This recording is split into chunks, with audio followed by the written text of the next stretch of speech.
Why every manager should be trained in emotional intelligence. Emotional intelligence, EQ, is a quotient used to measure how in touch someone is with their emotions. This is fairly abstract though, and there are methodological problems with measuring it, even more so than with IQ.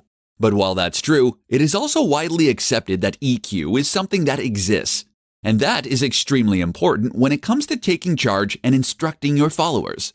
It's something that every manager should be trained in. To illustrate this point, consider a real-life example of someone who was put in a leadership with poor emotional intelligence. This person was an editor whose job it was to read through writing from journalists, and then to make corrections ready to print. If the corrections were extensive, they had the option to send the work back to the person who wrote it. For their very first job, the editor received a large article that a journalist had written over the course of several days. The writer was proud of this work and had worked extremely hard.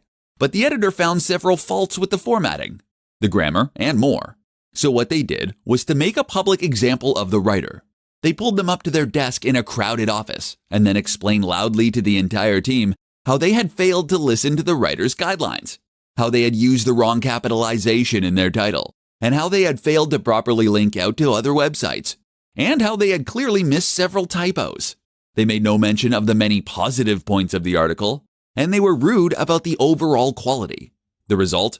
The writer felt completely underappreciated for the work they had put in.